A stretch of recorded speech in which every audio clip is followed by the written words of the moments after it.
What's going on, everyone? Fearless Football Forecast here. Today, we're going to be giving you 5 rookies that can potentially win your 2023 Fantasy Football League. Now, if you want to go check out a lot of our Dynasty takes, you can check out our Dynasty mock draft that we already have on the podcast. Obviously, Bijan Robinson is going to win you guys a lot of leagues, but he's being drafted in the first round or early second. Today, we're going to be talking about guys who are going after the second round. We're really excited to get into this, but before we do, just reminding everyone to make sure to smash that subscribe button.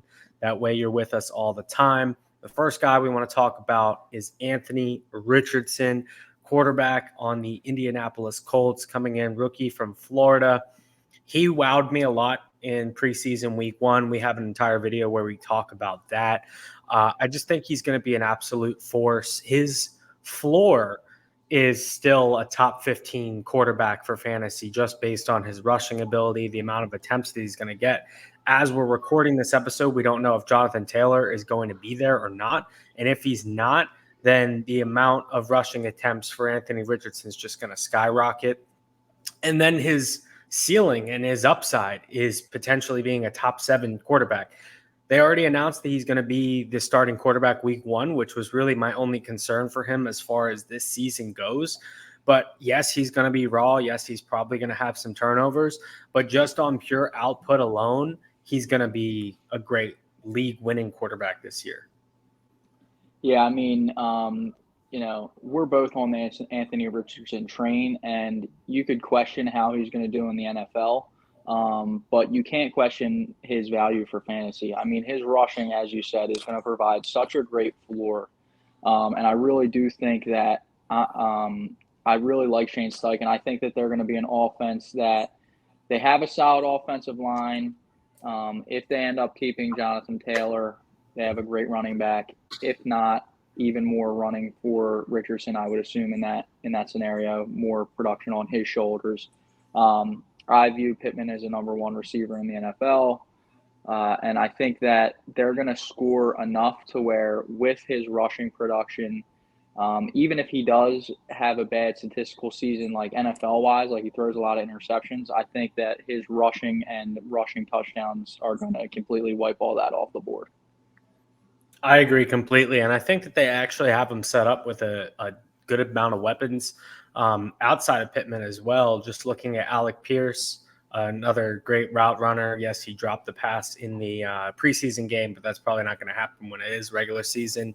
And they also have 2 big body tight ends as well, which should help him just in terms of, throwing up the ball to maybe have someone in a 50-50 scenario like a Mo Alley Cox, who can end up, going and getting that jump ball. But as a whole, we're both big on Richardson. We're honestly both big on pretty much all these guys. Another one being Jordan Addison, wide receiver for the Vikings. I know you're huge on Addison. Great route runner. The amount of game script, which we've been talking about, where the Vikings just don't have, the best defense. So they're going to need to pass. If you take a look at what an aging Adam Thielen has been able to do the last couple of years, you replace him with a rookie who's fast, who's dynamic, who's got great ball skills. He should be great, especially in PPR formats. Yeah, I mean, I love Jordan Addison. I think he's going to be great NFL-wise and fantasy-wise. Justin Jefferson takes all the pressure off him to be the number 1, which I see as a great thing for a rookie coming in their first year. Kirk Cousins is a quarterback who can sustain 2 wide receivers in fantasy football. Last year, Adam Thielen he was number 2, I think it was, in routes run total, which is an insane statistic. And you would imagine that maybe not exactly the same because every offense changes year over year, but I think that Addison is going to be put in a spot to get similar numbers, top 10-ish. And if he's running that many routes, he's going to get a ton of targets. Jefferson's going to get his. There is no denying that. But Jordan Addison, I think, is going to make himself the clear number 2 option ahead of even Hockenson. And like you said, I view the Vikings as kind of taking a back seat this year. while they're a pass-heavy team in general, I think that they're going to be down in games more often than they were last year. So even they're going to be forced to pass even more often, I think. So I think that by the end of the year, Jordan Addison is just going to get peppered with targets, and it's really going to make a difference for your fantasy teams. And next up, we have kind of the battle of tight ends. I'll let you introduce yours first, since it's a name that more people are familiar with, going a little bit higher in drafts than mine.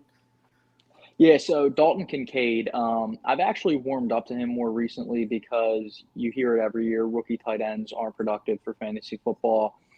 And, I'm kind of jumping in front of a bullet here on this one, but I think that it's going to work out this time. And particularly because of two things. One, the talent of Dalton Kincaid, and two, the offense, how good it is, and the situation in specifics that he's in.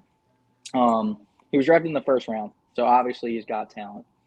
He was dominant in college, especially his last season. He was basically the entire Utah offense his senior year. And then you go into the situation that he's in. He not only can he run inline as a tight end, but I kind of see them putting him outside in the slot from time to time as well. I think that he's going to be on the field a majority of the snaps because while he's not a great blocker, I don't think he's a complete detriment. Dawson Knox is kind of the same way. Like, he's not a dominant blocker by any means, but he can get by. But I think Kincaid is just a better receiver. So I think that he'll have more snaps with Dawson Knox. I kind of see them doing a lot of two tight end situations as well. Gabe Davis, we saw the opportunity that he had last year. Apparently he was hurt at the beginning of the year. And it just was a lingering injury all season long. I just am not convinced that he's going to demand targets. And the more and more I've thought about it, obviously Stephon Diggs is the true number one. In my mind, I'm starting to see Dalton Kincaid. I think by the end of the year, he'll make himself the clear number two target on the offense. And the clear number two target on the Bills offense is going to be something that every fantasy owner will want. And, on the flip side, my only concern with Kincaid, well, there's a multitude of concerns, but I don't see him being the two, and he's still technically the two in his own position right now. Dawson Knox is probably still going to get the majority of the workload. He's been a pretty productive tight end over the last couple of years. They didn't get rid of him. They're going to be bringing him back. I do think that Gabe Davis has a much better year. And James Cook is a very talented pass catcher out of the backfield as well. So I just don't see where the targets are going to come. I do think that he does get a lot of touchdowns. I just think he's going a little early in drafts. If he was going like 13th, 14th round, that's a beautiful pick. But he's even going in like outside the top 7 tight ends. Like he's up there in drafts. Whereas the guy that I'm going to talk about, there's not really any risk involved. You could probably get him on your waivers after your draft is over, and that's Sam Laporte on the Lions. I don't expect much from him weeks 1 through 4, but a lot of this has to do, and this is honestly why I drafted him. We didn't talk about it since I did draft him as my keeper in our personal league. Is last week when we broke down the NFC North, you brought up a really good point that if Amon-Ra goes down, there's not really a true number 2 target. And Jameson Williams, as good as he's going to be, he's never going to be that underneath guy. He's always going to be the stretch the field guy, the big play guy. So even when Amon-Ra is there, Laporte is going to be the number 2 option. He's the clear number 1 at his position. He has no competition there. Apparently he's wowing everyone in camp right now. His raw athletic score is in the 98th percentile as far as tight ends go. He's so fast. He runs great routes. The only issue with him, I think, would be touchdowns that might be poached, but I would still choose the player that I think is going to, get more receptions and get more yards. I could see him having like a kind of like a Kyle Pitts rookie season where what he lacks in touchdowns, he makes up for in receiving yards. But yeah, we'll see. I mean, obviously the question mark with him is just where they took him in the draft. But at the end of the day, as far as the time goes that Jameson Williams is suspended, I think Laporte is going to be a solid play, and then he'll already establish his role by the time that Williams is back. So, Yeah, I mean, I not much to argue here with you, honestly. The way that I view the Lions' offense, the only question that I have is, I think that Gibbs is going to be significantly targeted. Not that so I don't think that there is going to be a clear number two. I think it's going to be a 2A, 2B situation between Laporte and Gibbs. Um, so I don't think he'll make himself the clear number two option. But quite honestly, I could see him making a very impactful season for fantasy as well. Um, Jameson Williams is going to be suspended the first 6 games by not rehabbing his injury with the team. He's already injured by the time I think it's essentially going to be a lost season for him, quite honestly. So I think that he could definitely, Laporta could definitely help you out your fantasy teams. And we might as well stay on the same offense with the player that you just brought up, and that's Jahmyr Gibbs. For where he's going in drafts, he's kind of starting to become like a must-have. It's weird, though. He's in that weird grouping with like Najee and Joe Mixon. And at the end of the day, if I'm coming up to draft time, it really depends on who I have. Like if I have like a Nick Chubb or a Derrick Henry, like a very safe guy in the first round, then I'm taking Gibbs because Gibbs is that home run swing for the year. If I don't necessarily have a great running back, I would probably still pick Mixon or Najee over him. But Gibbs' potential is crazy. It's really only limited by David Montgomery, who's a guy who's been shown in the past to not stay healthy. And as far as Montgomery is going to poach, I think Montgomery is going to poach much less for fantasy than he will in real life. Like, I think Montgomery is going to be used, when they need an extra 2 or 3 yards at the goal line. But as far as pass catching goes, that should all be Gibbs. As far as if I want anyone there on first down to get me 7 or 8 yards, I would prefer Gibbs in that situation. And yes, Gibbs is small, but his agility is insane. I mean, he should be able to get the edge, which is something that with the Lions offensive line, it is possible for them to do. It's possible for, Gibbs to be utilized more east-west than north-south.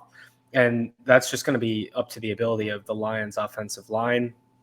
Gibbs is a guy where he might not finish in the top 25 or he's going to be in the top 5. And that's why I said it's really worth swinging the home run with Gibbs, because if he is that guy, I think he even has the potential to outperform Bijan this year.